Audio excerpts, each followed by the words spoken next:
Welcome SPN Civil Services lecture 14।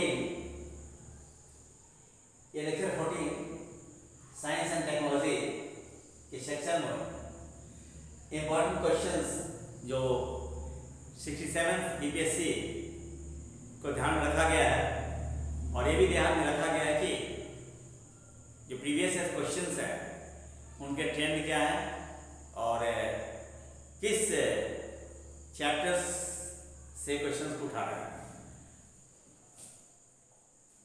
पहला देखें कि what is the velocity of the electromagnetic waves, right. तो ये क्वेश्चन है। इस क्वेश्चन में सच पूछे तो इसमें माध्यम की चर्चा होनी चाहिए कि माध्यम क्या है। ये माध्यम इसमें नहीं है तो मीडियम जब इसके अंदर नहीं है तो वैसे आप मान सकते हैं ईयर में वैक्यूम में मानकर आप आंसर दे सकते हैं, लेकिन to my mind that will not be perfect answer. यदि हम इसका आंसर ये मानकर करें कि the speed of EM wave in vacuum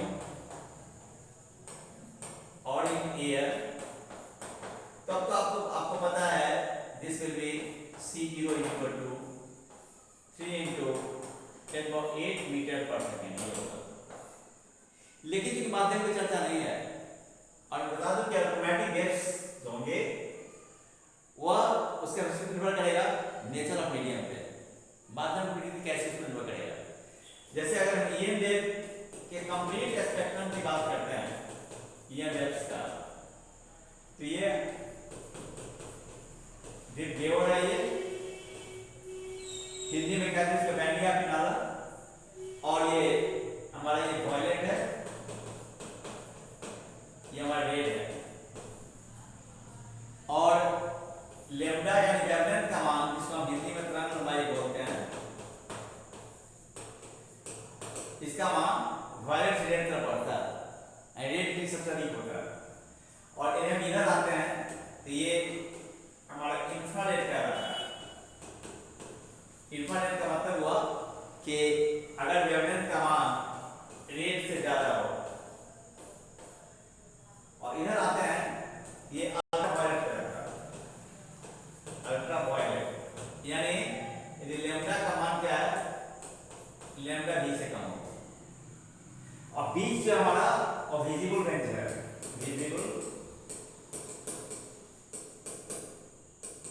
visible range है जिसमें किसी को देखते हैं, राइट। तो होगा यूं कि यदि माध्यम ग्लास हो गया, शीशा हो गया, तो ऐसे से मैं बता दूं आपको कि जितने भी कलर्स हैं उसके स्पीड अलग अलग होंगे, एक नहीं होंगे, चेंज कर जाएगा, याद रखिएगा।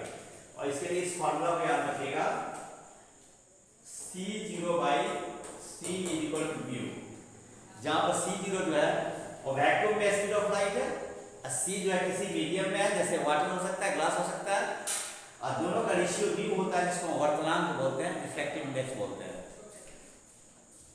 जितना ही अधिक रिफ्रैक्टिव इंडेक्स का मान होगा उतना ही अधिक उस माध्यम में स्पीड ऑफ लाइट का मान कम हो जाएगा। तो याद रखिएगा कि ईयर मानते हैं तब तो 3 मीटर पर सेकंड होगा, otherwise it will depend upon the nature of the medium. तो ऐसी स्थिति में आपका ऑप्शन जो बीपीएससी का रहता है और डी हो जाएगा नॉट मोर देन 1। नेक्स्ट हम आते हैं name the parameters that don't change when light travels from one medium to another. और इस पैरामीटर्स को बताएं आप किस बात पे, किस फैक्टर्स पे निर्भर करेगा। यदि कोई भी प्रकाश एक माध्यम से माध्यम प्रवेश करने से हवा से शीशा में चला गया, शीशा से हवा में आ गया, या शीशा से पानी में चला गया, तो कौन सा फैक्टर्स होगा चेंज नहीं करेगा। इसके लिए मैं बता दूं आपको, एक फार्मूला लिखता हूं मैं, वह C equal to nu into lambda. C speed of light हुआ,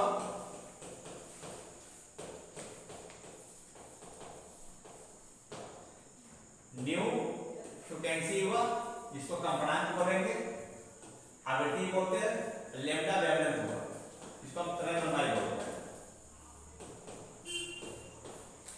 राइट। तो याद रखिएगा कि अगर एक माध्यम दूसरे माध्यम प्रकाश किरण प्रवेश करती है तो न्यू का मान चेंज नहीं करता, frequency remains constant, mind it, frequency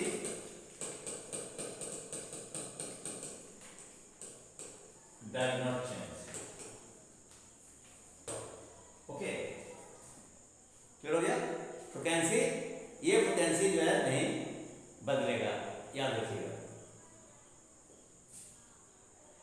next हम आते हैं कि what is the unit of strain, strain की इकाई क्या है।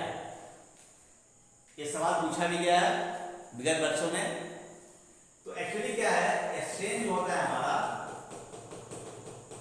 यह एक चैप्टर है इलास्टिसिटी, इलास्टिसिटी, जिसको हम कहते हैं हिंदी में प्रत्यास्था। इसी चैप्टर में मिलता है स्ट्रेन, ठीक है। तो स्ट्रेन का मतलब होता है कि change in some dimension divided by original dimension, okay. Dimension का मतलब होता है, इससे मान लिया जाए ये कलम है, इसको दोनों साइड में बल लगा करके हम लंबाई बढ़ा दें, आयतन चेंज कर दें, शेप चेंज कर दें, तो क्या हम कर सकते हैं, शेप चेंज कर सकते हैं, साइज चेंज करते हैं, दोनों चेंज कर सकते हैं। तो लंबाई में क्या होगा, चेंज करते हैं तो क्या हो जाएगा यहाँ पर, change in length divide original length. कोई मान लीजिए तार है, तार की लंबाई सपोज करते हैं कि हमारा 10 मीटर है, और इस पर बल लगा दिया, ये नया जो लंबाई हमारे पास हुआ, न्यू लेंथ जो हुआ सपोज L2 और 10.4 मीटर हो गया। तो चेंज कितना हुआ, 10.4 माइनस 10, 0.4 मीटर चेंज हुआ। यहाँ पर क्या हुआ, change in some dimension divide by original dimension. इस एग्जांपल में क्या हो जाएगा हमारा, इस एग्जांपल में आपका हो जाएगा 0.4, ये भी मीटर में होगा, एंड डिवाइडेड बाय हमारा 10 मीटर, तो क्या होगा, मीटर मीटर कट जाएगा। तो मतलब हुआ कि कोई यूनिट नहीं होगा, क्योंकि यूनिट इसलिए नहीं होगा कि स्ट्रेन जो है वो 10 सिमिलर क्वांटिटीज का रेशियो है, लेंथ का रेशियो है, वॉल्यूम का रेशियो है, इससे क्या होगा, इसकी कोई इकाई नहीं होगी। तो क्या आंसर हो गया, what is the unit of strain, no unit, याद रखिएगा। और भी उस तरीके से स्पेसिफिक ग्रेविटी भी है, मैं एग्जांपल दे दूं यहाँ पे, याद रखेंगे आप। इसके साथ स्पेसिफिक ग्रेविटी भी होता है, जिसको हिंदी में कहते हैं विशेष गुरुत्व, उसकी भी इकाई नहीं होती है, क्योंकि वो लोग घन का अनुपात होता है। नेक्स्ट आते हैं, व्हाट इज चंद्रशेखर लिमिट। तो चंद्रशेखर लिमिट क्या है, ये सब पूछिए। तो ये जुड़ा हुआ है हमारा birth and DK of A star से।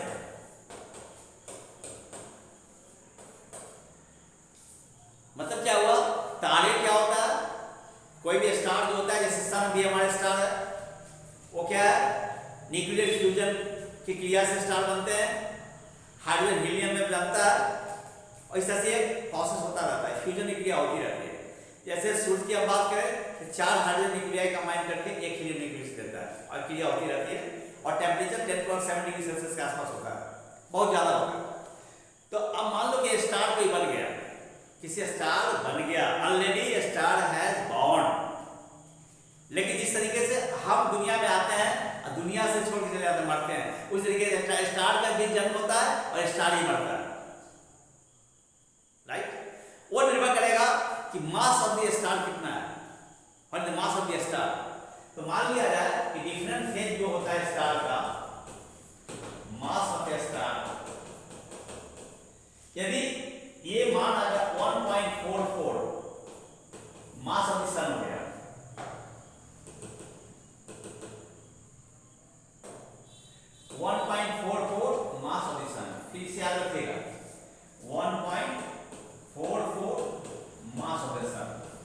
This is called Chandrasekhar limit, this is called Chandrasekhar limit. मतलब क्या है कि यदि किसी भी स्टार की मात्रा, स्टार बनने के बाद जो स्टेज आएगा, डिफरेंट फेज आएंगे, यदि स्टार की मात्रा यदि 1.44 ms तक है, तब तक क्या होगा, जो स्टार का जो फेज होगा उसको कहते हैं व्हाइट ड्वार्फ।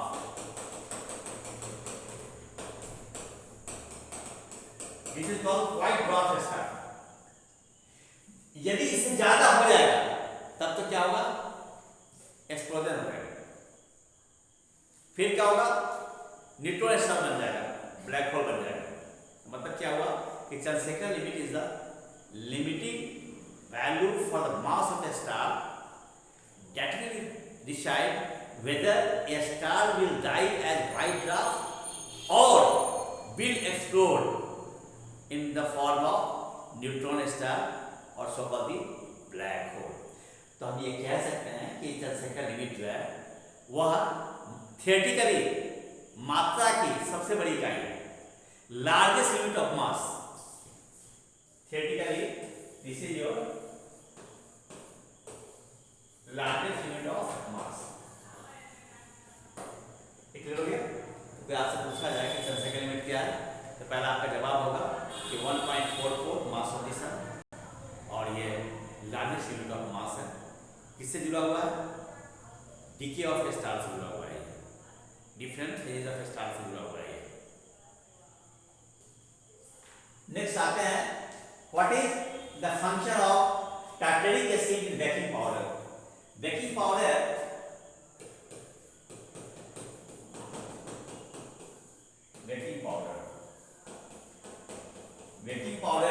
में क्या होता है, NaHCO3 होता है, सोडियम हाइड्रोजन कार्बोनेट या sodium bicarbonate.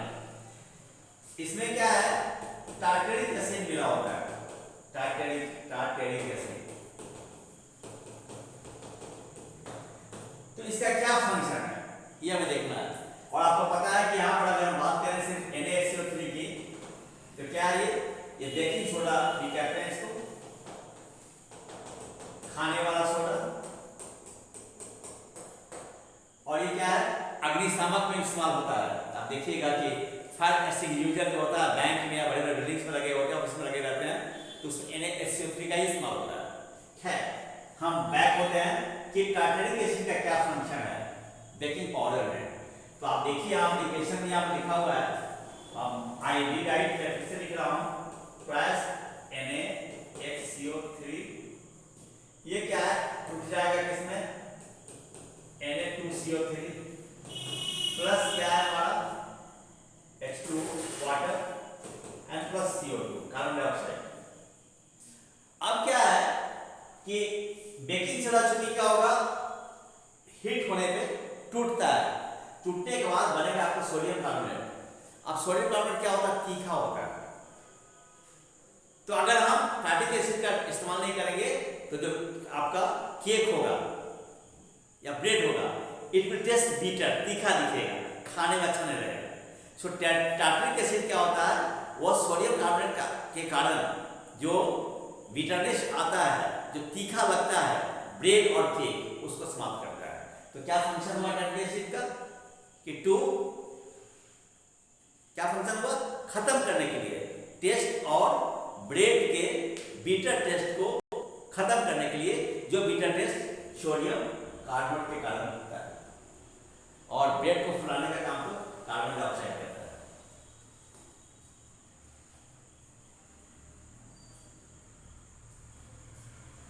That's all for the day. Thank you for watching.